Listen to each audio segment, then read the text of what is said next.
Most popular events of the year on the Eastern Shore is taking place this weekend. We're talking about Fairhope's 62nd Annual Arts and Crafts Festival. It kicked off its 3-day run this morning. Right, I understand it was packed today. Fox 10 News reporter Will Robinson Smith is standing by live at the festival. What's happening out there, Will?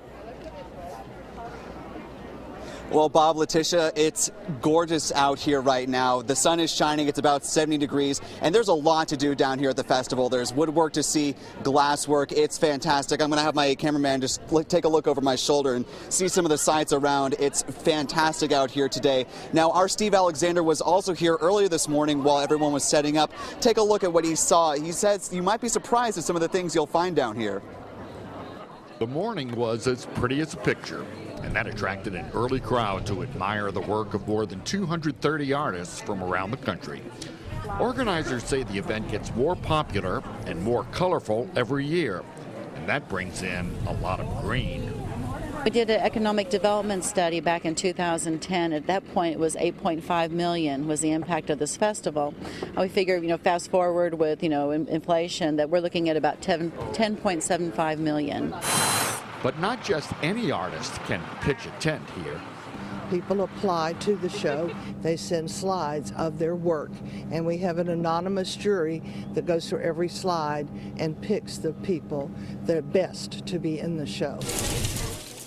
Like mini helicopters made from tin cans. I first started. Jean McKee of Spanish Fort has featured her acrylics on canvas here since the 1970s. Her art has a local theme, like painting a lot of the wildlife, painting the boats that we see, and of course the local landmarks. You may be familiar with the Floribama Lounge, but do you remember Judge Roy Beans on Scenic 98? You'll also find plenty of animal paintings and sometimes real animals themselves. He is so sweet. But there are some arts and crafts you just can't describe, like Dale Lewis's woodwork. People will say, hey, I've never seen anything like that before. I say, good.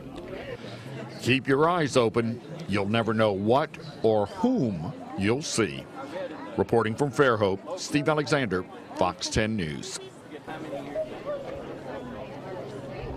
Thanks to Steve for showing us some of those amazing sights and sounds. And that was just really the tip of the iceberg of what's down here. Now, coming up on Fox 10 News at 5, I'll have a look at all the different types of people that have come in from around the country to come to this festival. And I'll tell you why this festival is so special to them and keeps them coming back year after year. But for now, reporting in downtown Fairhope, I'm Will Robinson Smith for Fox 10 News. Thank you, Will. Yeah, it looked like a good time. And there's a big art event happening tonight in downtown Mobile, too. The Loda Art Walk is back in action. The History Museum of Mobile is going to join in on the fun. It will have a community gallery honoring National Women's History Month. It joins the always growing list of attractions that take part in the event.